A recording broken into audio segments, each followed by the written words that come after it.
여러분의 신앙 건강은 어떠신지요? 여러분 신앙적으로 건강하십니까? 오늘 아침에 집사님 한 분이 전화가 와서 목사님 너무 아파서 머리가 아파서 오늘 주일 예배에 참석하기 어려울 것 같습니다. 그래서 집사님 웬만하면 그런 말씀 안 하시는 분인데 얼마나 아프면 그렇습니까? 그리고 오늘 푹 쉬시고 그 다음에 병원도 한번 가보세요 그랬어요. 그러면서 기도하고 마쳤는데 육신의 건강은 이렇게 신호가 오잖아요. 아프면 아프다, 그렇잖아요. 내 육신의 아픔에 건강의 신호가 오면은 빨리 그것을 해결해야 되고 고쳐야 되잖아요. 근데 문제는 영적인 신앙의 건강은 그런 신호가 안 와요. 내 스스로가 지금 영적으로 건강한지 건강하지 못한지, 내 신앙이 지금 병들었는지 병들었지 않았는지조차도 모르고 산다라는 얘기예요. 저는 오늘 그리스도인들의 신앙 건강을 진단하는 5가지 질문을 여러분에게 던질게요. 여러분이 과연 신앙적으로 건강한가 한번 생각해 보세요. 첫째, 말씀 듣기를 늘 사모하고 늘 은혜를 받기를 원하는가? 둘째, 교회에 이르면, 하나님의 이르면 무슨 일인지 즐겁게 기쁨과 감사로 헌신하고 싶은 마음이 드는가? 세 번째, 언제나 우리의 말과 생각이 말씀 안에서 긍정적인가? 네 번째, 하나님의 말씀을 전하고 싶은 그런 열의가 있는가? 5번째, 지금 나는 기도 생활을 잘하고 있는가?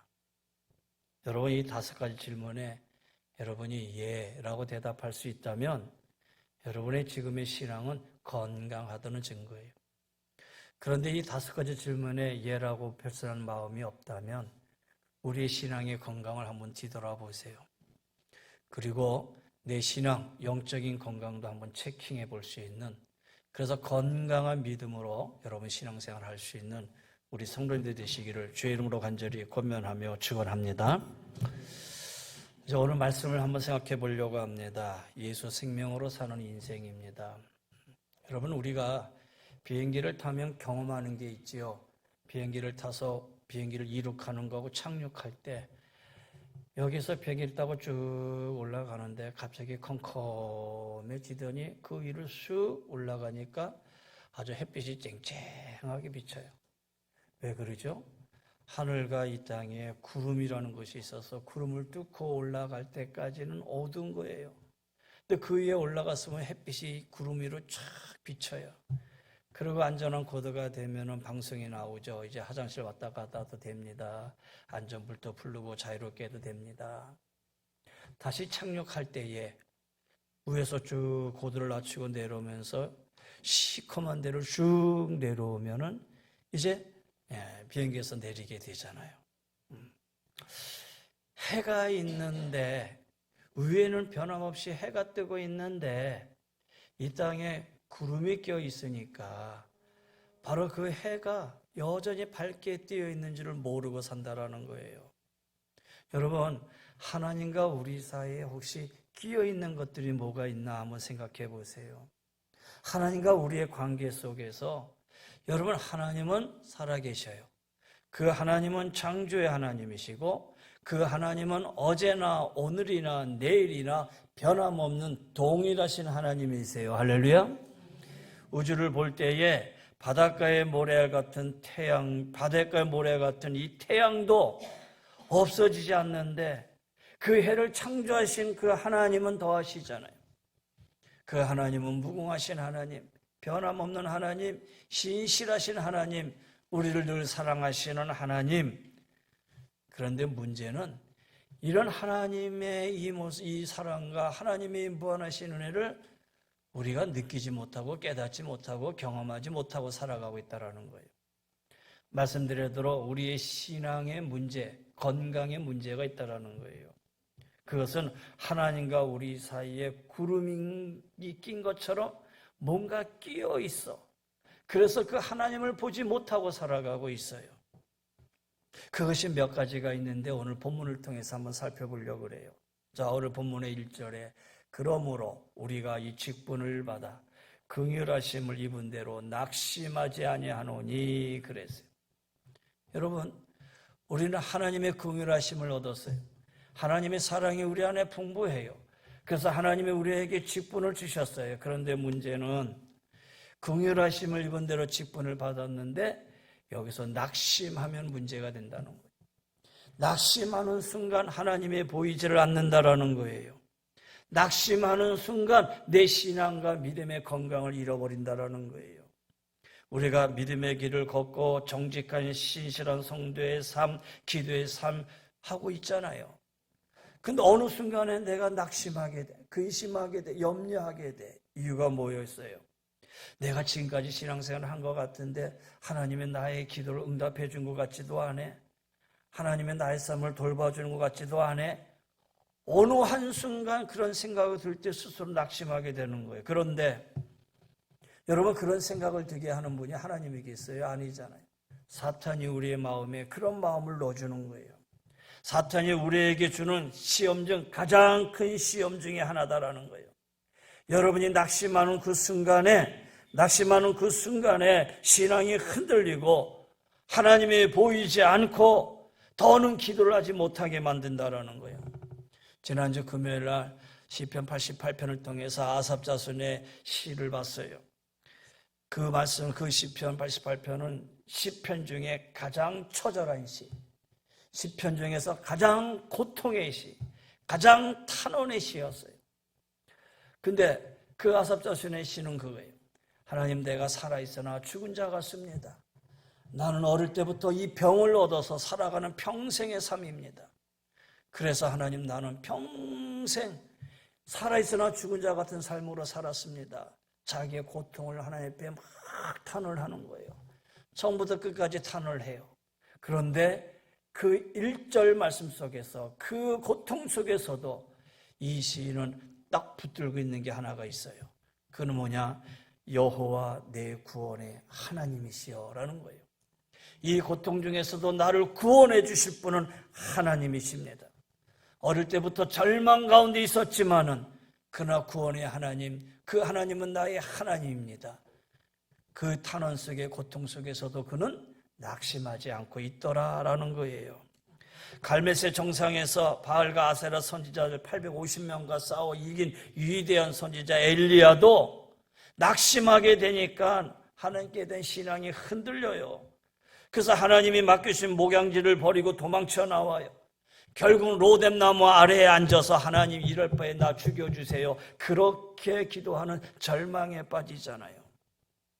갈라디아서 6장 9절에 바울은 이렇게 얘기합니다. 우리가 선을 행하되 낙심하지 말지니 포기하지 않으면 때가 이름에 거두리라. 여러분, 갈라디아서 6장 9절에 있는 말씀은 제가 목회를 시작하면서 제 평생의 모토로 삼고 이 말씀을 붙들고 하는 제 목양의 모토 신앙입니다. 우리가 선을 행하되 낙심하지 말지니 포기하지 않으면 때가 이름에 거두리라. 하나님 종에게 은혜 주셔서, 사명 주셔서 제가 평생 목회를 하는 데 있어서 낙심하지 않게 해주세요. 낙심하지 않게 해주세요. 포기하지 않겠습니다. 하나님의 때에 하나님의 열매로 채워주세요. 그게 제 모토, 제 목회의 모토입니다. 그리고 붙들고 기도합니다. 예수님의 죽음을 본 제자들, 예수님이 자, 나는 이제 죽은 지 3일 만에 부활할 거야. 3년 동안 제자 훈련시키면서 열심히 가르쳐 줬는데도 불구하고 눈앞에 예수가 죽어가는 걸 보고 이제 다 끝났다. 고향으로 돌아가서 이제는 낚시나 하고 고기나 잡던 어부로 돌아가자. 그들이 낙심하잖아요. 여러분, 낙심은 금물입니다. 낙심해서는 안 된다라는 거예요. 우리가 하나님을 믿고 주일날 이렇게 나와서 예배를 드리고 찬양하고 기도하고 하나님 앞에 예물 드리고, 여러분, 이런 모든 신앙생활 중에서 낙심하는 일이 있어서는 안 된다라는 거예요. 오히려 이럴수록 더 하나님 잘 믿고 더 깊은 기도의 운물을 파셔야 된다라는 거예요. 하나님 반드시 응답해 주실 줄 믿습니다. 존 뉴턴이 한 말 중에 의미심장한 말이 있어요. 세상에 낙심하게 하는 것들이 많이 있으나 믿음의 사전에는 그런 말이 없다. 세상에 낙심하게 하는 일이 많이 있어요. 여러분 돌아보세요. 지금 이 시간에도 낙심돼서 근심하고 염려하는 분들 계시잖아요. 세상에는 그런 것들이 나를 둘러쌀 수는 있지만 믿음의 사전에는 낙심이라는 말이 없다. 다른 사람들에게는 낙심되는 것들이 그리스도인들에게는 오히려 하나님의 사랑의 길로 들어서게 만들며 따라서 더 강건하게 만든다. 여러분, 낙심하지 마시고 끝까지 믿음으로 승리해 나가는 우리 성도님들 되시기를 바랍니다. 그 다음에 4절 말씀 보세요. 그 중에 이 세상의 신이 믿지 않은 자들의 마음을 혼미하게 하여 그리스도의 영광의 복음의 광채가 비치지 못하게 함이니 그리스도는 하나님의 형상이니라. 여기 믿지 아니하는 자들의 마음을 혼미하게 한다. 이 세상의 신들이 다시 말해서 하나님을 깨닫지 못하고 하나님을 믿지 못하고 하나님에 대해서 의심하고 낙심하는 자들에게 있어서 세상의 이 신들은 그들의 마음을 혼미하게 만든다. 혼미하게 한다. 디폴로 눈멀게 하고 마음을 어둡게 하고 완고하게 하고 분별력을 행하지 못하도록 한다라는 거예요. 사탄이 우리의 심령을 이렇게 분별력 없게 만들어요. 눈멀게 만들어요. 심령을 완고하게 만든다라는 거예요. 아예 하나님 말씀이 들리질 않아요. 에덴 동산에서 아담과 하와가 그랬잖아요. 그래서 여러분 사탄이 혼미하게 하는 유혹과 미끼에 빠지면 안 돼요. 사탄은 지금도 믿음의 성도들 하나님에 대한 분명한 확신이 없이 사는 자들을 향해서 늘 우리의 마음을 혼미하게 만들어요. 하나님이 어디 있어? 다 거짓말이야. 야, 하나님 없어도 돈만 있으면 다 해결돼. 그러니 하나님보다 빵이 더 중요하지. 우리의 마음을 혼미하게 만들어. 그래서 신앙생활 하는 것도 여전히 물줄기에 빠져서 그 안에서 헤어나지 못하는 그런 신앙인들이 얼마나 많이 있는지 몰라요. 또 유혹합니다. 야, 주일 한 번 빠진다고 해서 어떻게 되니? 괜찮아. 꼭 예수 믿어야 구원받냐? 똑같은 하나님인데 다 잘 믿으면 되지. 모든 것이 사탄의 유혹이고 사탄의 미끼입니다. 넘어가면 안 돼요. 어떻게 해든지 사탄은 우리를 혼미하게 만들어서 하나님을 믿지 못하게 하고 하나님을 알지 못하게 하고 하나님을 보지 못하게 한다는 것. 특히 그리스도를 믿지 못하게 해요. 그러다 보니 기도도 못하게 해요. 여러분, 사탄이 주는 모든 미혹에서 이겨내기를 주의 이름으로 간절히 축원합니다. 이 미혹은 태초부터 사탄이 아담과 하와에게 한 거잖아요. 오죽 했으면 노아 시대에 내려와서 노아의 가정 외에는 모두 다 유혹에 빠져서 이 미혹에 빠져서 결국 홍수 심판으로 다 멸망하지 않았느냐라는 거예요. 그래서 바울은 얘기합니다. 고린도전서 16장 13절에 깨어 믿음에 굳게 서서 남자답게 강건하라. 고린도전서 15장 58절 말씀입니다. 그러므로 내 사랑하는 형제들아 결인실하여 흔들리지 말고 항상 주의 일에 더욱 힘쓰는 자들이 되라. 이는 너희 수고가 주 안에서 헛되지 않은 줄 알미라. 할렐루야. 여러분, 우리 여기 서서 기도하는 장로님들마다 꼭 기도하는 기도, 공통 기도가 있어요. 하나님, 주의 성전에서 알게 모르게 여러모로 헌신하는 우리 성도님들을 기억하여 주시고, 오늘 장로님도 그렇게 기도하셨잖아요. 이 성전에서 여러모로 알지 못하게 기도하는 여러 성도들 하나님 함께 해주시고, 여러분 그래요. 여러분의 수고가 결코 헛되지 않습니다. 왜? 그 수고를 하나님이 알기 때문이라는 거예요. 그래서 깨어 믿음에 굳게 서서 남자처럼 강건한 믿음을 가지셔야 돼요. 그 다음에 3절 말씀 볼게요. 만일 우리의 복음이 가리었으면 망하는 자들에게 가려진 것이다. 그랬어요. 무슨 얘기냐? 하나님과 우리 사이에 이 죄라는 것이 껴있어. 이 죄가 우리 사이에 껴있을 때에는 하나님을 인식하지 못해요. 하나님을 알지 못한다라는 거예요. 이사야 59장에 여호와의 손이 짧아 구원하지 못함도 아니고 귀가 둔하여 듣지 못하심도 아니라 오직 너희 죄악이 너희와 하나님 사이를 갈라놓았고 너희 죄가 그의 얼굴을 가리워서 너희에게서 듣지 않으시게 함이라 그랬어요. 하나님과 우리 사이에 이 죄가 있어서 하나님을 알지도 못하고 깨닫지도 못하고 보지도 못하게 살아가고 만든다라는 거예요. 여러분, 햇빛을 보지 못하면 식물, 동물 다 죽잖아요. 여기서 햇빛 없이 살 사람이 있겠어요? 이 세상 햇빛보다 더 중요한 것은 우리 영혼의 빛, 생명의 빛을 주시는 하나님이셔요. 하나님의 우리에게 주시는 가장 중요한 복음은 바로 우리를 이 죄와 죽음에서 구원해 주시는 예수 그리스도를 믿는 것이다라는 거예요.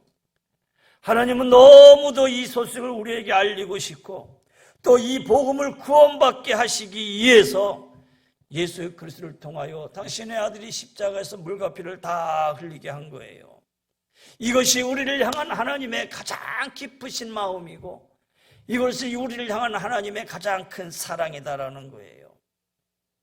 이제 가정의 달을 마무리하면서 오늘은 여러분 우리 신앙의 가장 기본적이고 가장 기초적인 신앙을 다시 한번 다져서 여러분의 가정과 삶의 터전 속에서 하나님의 은혜 속에 하나님을 알고 깨닫고 살아가는 여러분의 가정과 여러분의 신앙이 되시기를 주의 이름으로 간절히 권면하며 축원합니다. 여러분 한 3년 전을 생각해 보세요. 코로나로 전 세계가 난리가 났어요. 사람들이 죽어가요. 장례 치를 곳도 묘지도 없을 정도였으니까 그때 백신, 그 코로나 치료제를 찾으려고 나라마다 전쟁을 했어요. 그래서 뭐 어느 나라는 어디는 더 빨리 갔고 우리나라는 늦게 오고 저기 또 후진국은 더 늦게 가고 뭐 그런 뉴스들이 나왔잖아요. 또 국민들이 우리나라 정부는 뭐 하냐, 왜 빨리 가져오지 않느냐, 그때만 난리치고 또 그랬잖아요. 그러다가 백신이 왔어요. 백신 맞고 나서 야 이제 나 항체에서 이거 있으니까 나는 이제 살았다. 다 코로나 치료제 받으려고 많은 사람들이 막 난리쳤잖아요. 여러분, 육신의 질병 속에서도 치료제 하나 받고 항체가 생겨서 나는 이길 수 있다라고 자신감을 갖고 살 수 있다면 여러분, 죄와 사망, 영원한 고통과 영원한 죽음에서 우리를 살 수 있게 하는 이 구원, 영혼의 치료제는 더욱 중요하다라는 거예요. 그 영혼의 치료자가 뭐겠어요? 예수 그리스도의 보혈을 믿는 우리의 믿음이잖아요. 우리 안에 예수의 생명이 있어야 되잖아요. 여러분 그렇게 살아봐야 백신 받고 살을 봐야 기껏해 100년 아래지요. 그렇잖아요. 여기서 제가 예언하건대 지금부터 70년 뒤에 여기 살 사람 아무도 없을 것 같아요. 그렇죠? 50년 하려다가 그래도 100세 넘을 것 같아서 그래봐야 70, 80, 요즘 장수시대니까 100년. 여러분의 영원한 영혼의 시간에 비해서 100년은 눈 깜빡할 사이도 안 되는 것이다라는 거예요. 그러면 영혼은 여러분의 100년의 시간보다 정말 귀하고 영원한 시간이기 때문에 이 영원한 죽음에서 우리를 살리실 분은 다름이 아니라 예수 그리스도예요. 그분이 나를 위해서, 이 죄를 위해서 하나님의 아들 예수 그리스도가 성육신하셔서 인간의 몸으로 이 땅에 오셔서 우리의 죄를 위해서 대신 십자가에 달려 물과 피를 다 흘리셨다라는 거예요. 그래서 베드로전서 2장 24절에 베드로는 이렇게 얘기합니다. 나무에 달려 그 몸으로 우리 죄를 담당하셨으니 이는 우리로 죄에 대하여 죽고 의에 대하여 살게 하려 하심이라. 그가 채찍에 맞음으로 너희가 나음을 얻었나니 그랬어요.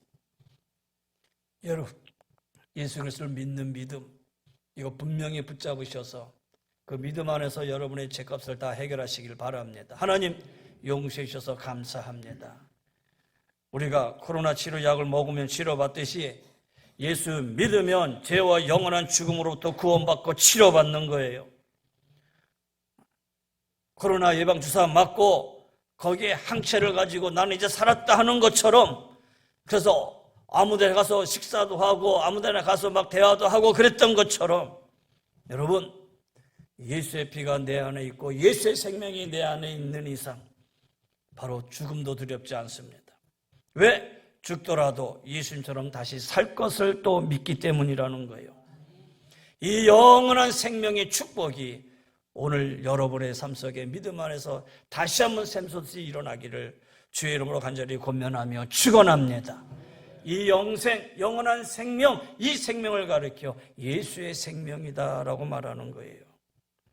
자, 오늘 본문의 10절 말씀 보세요. 제가 다 읽지는 않았지만 전체를 보려고 하는 겁니다. 10절 말씀. 우리가 항상 예수의 죽음을 몸에 짊어짐은 예수의 생명이 또한 우리 몸에 나타나게 하려 함이라. 우리 살아있는 자가 항상 예수를 이해하여 죽음에 넘겨짐은 예수의 생명이 또한 우리 죽을 육체에 나타나게 함이라. 그런즉 사망은 우리 안에 역사하고 생명은 너희 안에서 역사하느니라. 할렐루야. 예수님을 믿는 사람은 예수님의 생명이 그 사람 안에서 역사해요. 그러기에 죽음도 사탄도 질병도 고난도 박해도 이겨낼 수 있는 거예요. 여기에서 이겨낸 사람은 삶의 변화를 가져와요. 그래서 삶에 감사하게 되고 목숨이 귀중한 것을 알게 되고 그래서 죄나 사소한 것에 얽매이질 않고 담대해지는 거예요. 그래서 새로워지는 거예요. 예수님 믿어 죄에는 죽고 의로움으로 살고 영원한 생명 얻고 하나님의 자녀로 다시 태어난 사람 말할 것도 없이 새롭게 되고 새롭게 사는 예수 생명으로 사는 인생이 되는 거라는 거예요. 그래서 바울은 얘기합니다. 누구든지 그리스도 안에 있으면 새로운 피조물이라. 이전 것은 지나갔으니 보라 새롭게 되었도다. 할렐루야. 여러분, 겉모습도 중요해요. 더 중요한 것은 여러분의 내면이 중요하다라는 거예요. 성경으로 말하면 여러분의 속사람, 여러분의 영혼이 정말 중요하다라는 거예요. 여러분, 엄청나게 큰 선물을 한번 받았다고 생각해 보세요. 큰 박스예요. 근데 박스를 뜯어보니까 사탕 하나 들어있어요. 얼마나 실망스럽겠어요.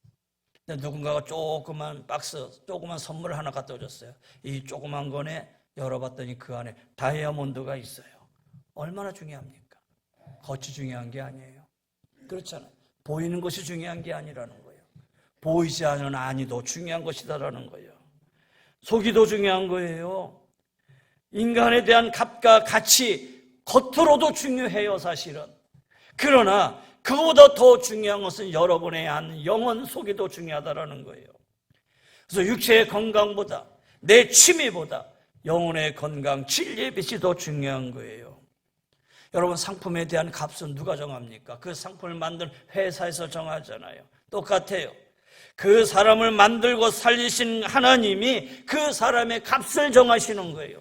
그럼 여러분의 값은 얼마입니까? 여러분의 값은 측량할 수 없습니다. 왜냐? 이 하나님께서 당신의 아들 예수 그리스도를 십자가에 못 박힘으로 피로 주고 산 값이 됐기 때문에 그 값을 무엇으로 측량할 수 있겠어요? 그러기에 여러분, 하나님의 자녀들은 귀한 존재예요. 생명의 존재다라는 거예요. 자, 오늘 6절 말씀 보세요. 어두운 데에 빛이 빛이라 말씀하셨던 그 하나님께서 예수 그리스도의 얼굴에 있는 하나님의 영광의 빛을 우리 마음에 비추셨느니라. 7절 말씀 보세요. 우리가 이 보배를 질그릇에 가졌으니 이는 심히 큰 능력은 하나님께 있고 우리에게 있지 아니함을 알게 하려 함이라.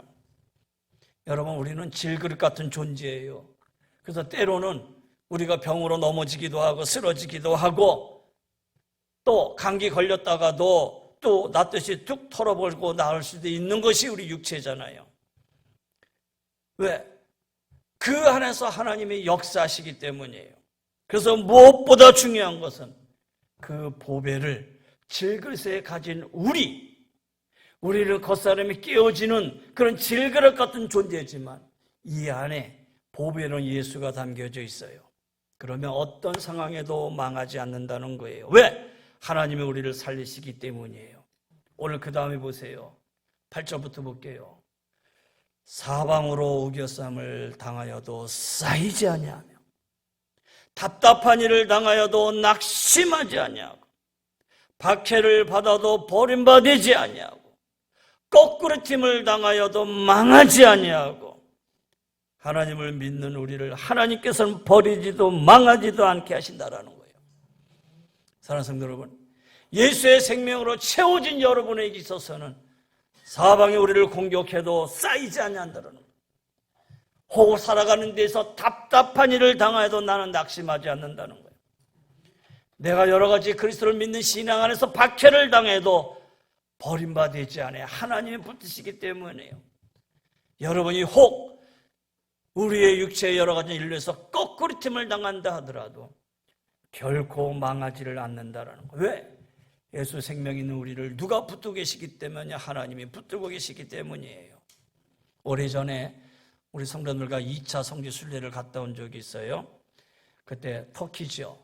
터키 지금 트르키예라고 하는데 가파도기아의 베링구유라고 하는 그 깊은 운물속 있잖아요. 깊은 지하 동굴이죠. 글로 내려간 적이 있었어요. 85m가 되는 깊은 동굴이에요. 여기 나오네요. 깊은 동굴이에요. 초대교회 성도들이 박해를 피해 숨어 살던 거예요. 거기 들어가 보니 입구가 겨우 한 사람이 들어갈 만한 곳이었어요.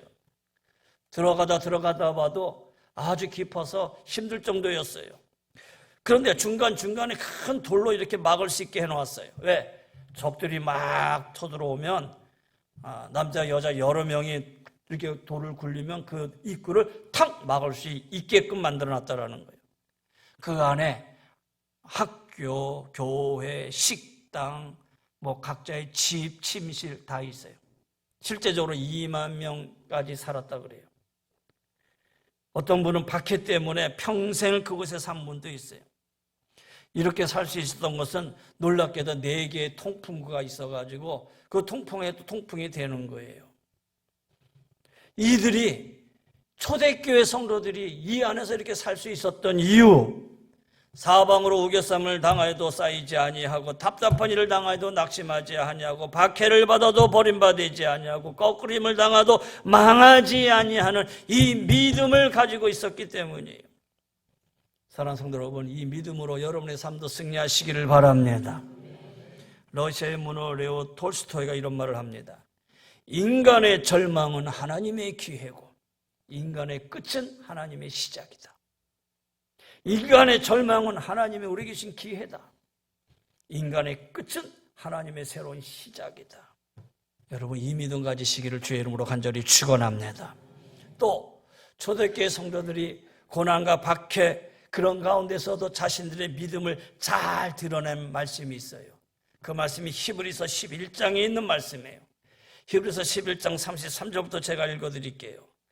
그들은 믿음으로 나라들을 이기기도 하고 의를 행하기도 하고 약속을 받기도 하고 사자들의 입을 막기도 하며 불의 세력을 멸하기도 하며 칼날을 피하기도 하며 연약한 가운데서 강하게 되기도 하며 전쟁에 용감하게 되어 이방 사람들이 지를 물리치기도 하며 여자들은 자기의 죽은 자들을 부활할 잘로 받아들이기도 하며 어떤 이들은 더 좋은 부활을 얻고자 심한 고문을 받되 구차히 풀려나기를 원하지 아니하며 또 어떤 자들은 조롱과 채찍뿐만 아니라 결박과 옥에 갇히는 시련도 받았으며 돌로 치는 것과 톱으로 켜는 것과 시험과 칼로 죽임을 당하고 양과 염소의 가죽을 입고 유리하여 궁핍과 환난과 학대를 받았으니 초대교회 성도들이 믿음을 지키기 위해서 이런 모진 일들이 있었다라고 히브리서 저자가 기록을 해요. 그리고 그 다음에 이 말씀을 읽는데 가슴이 뭉클하면서 하나님하고 기도할 수밖에 없었어요. 이런 사람은 세상이 감당하지 못하느니라. 이런 사람은 세상이 감당하지 못해. 죽기를 각오하고 믿음을 가지고 그의 신앙을 지키고 나가는 이 사람들을 세상이 어떻게 감당할 수 있겠어요? 이런 사람들은 세상이 감당하지 못하느니라. 그들이 광야와 산과 동굴과 토굴에 유리하였다. 이렇게 말씀하고 있어요. 이제 말씀을 정리해 보려고 합니다. 여러분, 코로나 시국에 백신을 받고 항체를 가졌다면 담대하게 살았잖아요. 그것보다 더 중요한 것, 여러분 예수님이십니다. 예수님 믿으면 죄와 죽음의 항체를 갖는 거예요. 그래서 영원한 생명을 얻는 거예요. 이 생명이신 예수님께 딱 붙어 있기를 간절히 축원합니다. 그 방법은 주님의 몸된 교회에 딱 붙어 있는 거예요. 주님의 몸된 교회. 왜? 성전에 나오는 거예요. 이 생명을 소유하시길 바라요. 우리 성도님들 보면 참 감사해요. 제가 지지난주에 우리 영비석 기자님 오셨는데 신방을 했어요. 교회에서 출발하면서 주소를 받아가지고 딱 찍어봤는데 60km, 58km 나와요. 정도. 58km. 시간적으로 가는 데는 1시간, 빠르면 1시간, 막히면 1시간 반, 2시간. 가서 예배를 드리고 같이 그러고 왔지만 오면서도 저는 감사하지요. 어쩌다가 저는 한 번 신방하지만 그것에 교회가 없겠어요. 오전 있어 열심히 와서 찬양을 하고. 여러분, 내가 있는 그곳에 내 마음이 있고 여기 하나님의 은혜를 간구하고 여기가 내가 있었던 하나님의 교회, 내 마음이 있는 곳이라면, 이곳이 내 영혼의 생명이 함께하는 곳이라면 그런 마음으로 이곳에 오지 않겠어요? 그렇잖아요. 장로님들도 마찬가지. 대부분 다 차를 가지고 오시잖아요. 이제는 지역교회라는 그 자체가 이제는 다 없어진 그런 상황이잖아요. 초지역 다 떠나서 연지사님 뿐이겠어요. 여러분 감사해요. 왜? 이곳에 예수 생명이 있음을 믿고 믿음 안에서 이 성전을 지키고 나가고 있기 때문에 감사한 거예요. 하나님 기뻐하시는 줄 믿습니다. 하나님이 가장 귀하고 하나님이 가장 원하는 마음이 바로 이런 마음이 아니냐라는 거예요. 사도 바울이 입을 통해서 오늘 말씀해 주는 게 있어요. 5절 말씀 보세요. 우리를 전파 15절 말씀입니다. 이 말씀입니다. 우리는 5절 말씀, 4장 5절 말씀. 우리는 우리를 전파하는 것이 아니라 오직 그리스도 예수의 주 되신 것과 또 예수를 위하여 우리가 너희의 종된 것을 전파하노라. 14절 말씀 보세요. 주 예수를 살리신 이가 예수와 함께 우리도 다시 살리사 너희와 함께 그 앞에 서게 하실 줄 아노라. 마지막 15절. 이는 모든 것이 너희를 위함이니 많은 사람이 감사로 말미암아 은혜가 더해서 하나님께 영광을 돌리게 하려 함이라. 할렐루야. 여러분, 삶의 자리에서 사탄이 우리를 낙심하게 할 때 더욱더 하나님 붙들고 승리하세요. 사탄이 우리를 미혹해서 하나님 믿지 못하도록, 기도 못하도록 할 때에 주님 있는 믿음으로 다시 이겨내시기를 바라요.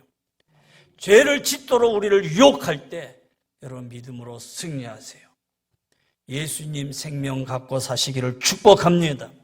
예수의 생명이 내 안에 늘 넘치기를 바랍니다. 그래서 어떤 것이 덤벼도 하나님은 우리를 망하게 하지 않을 것을 믿고 믿음으로 전진해 나갈 수 있는 여러분의 믿음과 여러분의 가정, 여러분의 자녀들 삶의 터전들이 다 되시기를 주의 이름으로 간절히 권면하며 축원합니다. 기도하십시다. 여호와는 내게 복을 주시고 너를 지키시기를 원하며 여호와는 그의 얼굴을 내게 비추사 은혜 베푸시기를 원하며 여호와는 그 얼굴을 내게로 향하여 드사 평강 주시기를 원하노라. 이제는 우리 주 예수 그리스도의 은혜와 우리 하나님의 무한하신 사랑하심과 성령님의 감화감동 면류인도 충만하여 주심이 예수의 생명으로 늘 이기고 승리하며 살아가기를 원하는 우리 사랑하는 귀한 성도님들의 가정의 삶의 터전 위에 이 나라의 민족 위에 새롭게 태어난 귀한 아들 자녀와 결혼을 앞두고 있는 귀한 자녀와 더 나아가 이 나라의 민족 위에 주의 은혜가 영원히 항상 함께하여 주시기를 간절히 축원하옵나이다. 아멘.